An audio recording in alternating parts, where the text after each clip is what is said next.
સુરત જિલ્લાના ઓલપાડ તાલુકાની પ્રાથમિક શિક્ષકોની ધિરાણ કરતી મંડળીને આજે 100 વર્ષ પૂર્ણ થયા છે।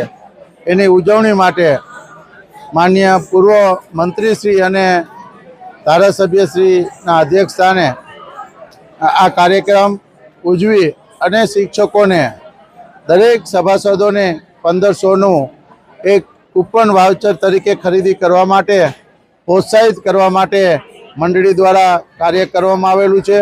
અને અહીંયા રાજ્ય પ્રાથમિક શિક્ષક સંઘના પ્રમુખ તરીકે હું અને મહામંત્રી જમીનભાઈ, બચુભાઈ અને અમારા સિનિયર ઉપપ્રમુખ જ્યારે કિરીટભાઈ પટેલ જે આ મંડળીના પણ પ્રમુખ છે અને ખૂબ વર્ષોથી 20 વર્ષથી પ્રમુખ તરીકે કામ કરી રહ્યા છે અને આ મંડળીને આ ઊંચાઈએ પહોંચાડવા માટેનું શ્રેષ્ઠ કાર્ય એના પ્રમુખના કાર્યકાળ દરમિયાન અને એની આખી મંડળીની ટીમ, કારોબારી સભ્યો, સભાસદો પણ એટલો વિશ્વાસ રાખી અને આ મંડળીનું ખૂબ સારું કામ થઈ રહ્યું છે।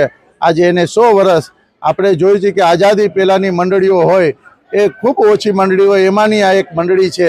તો આજે 100 વર્ષ પૂર્ણ કરે છે ત્યારે આ મંડળીને હું લાખ અભિનંદન આપું છું કે ઉત્તરોત્તર વધુ પ્રગતિ કરે અને સભાસદના કલ્યાણ માટેનું કાર્ય કરે। ગુજરાતમાં સૌથી ઓછા દરે વ્યાજે ધિરાણ આપતી હોય એવી મંડળી આજે મેં આ જોયું છે કે 6.5% ધિરાણ આપી 8 લાખનું ધિરાણ દરેક સભાસદને આપે છે। એ સભાસદના પરિવારને જ્યારે સભાસદ ગુજરી જાય તો કુદરતી મૃત્યુના 5 લાખ અને અકસ્માતના 5 લાખ, એમ જો અકસ્માત થાય તો 10 લાખ એના પરિવારને મળે અને કુટુંબ કુદરતી રીતે 5 લાખ। આ ખૂબ મોટું કાર્ય છે કે એના પરિવારને પણ ઉપયોગી થવાનું કલ્યાણકારી કામ કરતી હોય એ આ મંડળીને, ઓલપાડ પ્રાથમિક શિક્ષક મંડળીને હું લાખ અભિનંદન આપું છું। જી મિત્રો નમસ્કાર, હું કિરીટભાઈ પટેલ, પ્રમુખ ઓલપાડ તાલુકા પ્રાઇમરી ટીચર સોસાયટી। આજે મને આનંદ અને ગૌરવ છે કે અમે અમારી સોસાયટીની શતાબ્દી મહોત્સવની ઉજવણી કરી રહ્યા છીએ।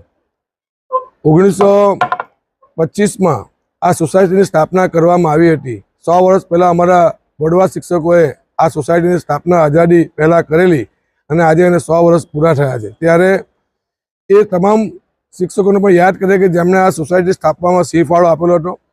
આજે છેલ્લા 21 વર્ષથી હું પણ સોસાયટીનો પ્રમુખ છું, 2004થી, અને આ સોસાયટી આજે ખૂબ પ્રગતિના પંથે છે। આજે અમારું 2 કરોડ ઉપરનું શેર ભંડોળ છે અને 16 કરોડની આજુબાજુ અમારું વાર્ષિક ટર્નઓવર છે। 9 લાખ બચત ટાપણ પણ અમારી પાસે છે અને અમે શિક્ષકોને કુદરતી અવસાન થાય તો 5 લાખ રૂપિયા અને એક્સિડન્ટલી અવસાન થાય તો 5 લાખ રૂપિયા, આમ એક્સિડન્ટલી અવસાન થાય તો 10 લાખ રૂપિયા જેવી માતબર રકમ અમે સભાસદોને આપી રહ્યા છીએ।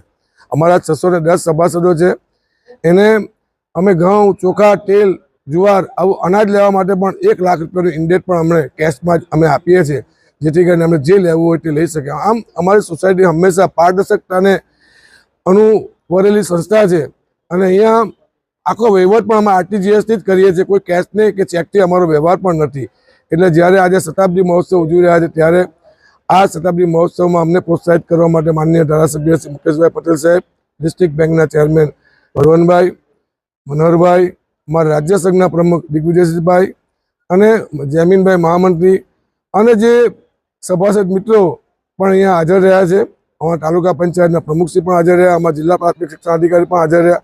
આ સૌના હાજરીથી અમને ખૂબ જ પ્રોત્સાહન મળે, આવનારા દિવસોમાં પણ આ સંસ્થા ખૂબ જ આગળ પ્રગતિ કરે એવા ભાવથી આજે અમે આ શતાબ્દી મહોત્સવ ઉજવી રહ્યા છીએ।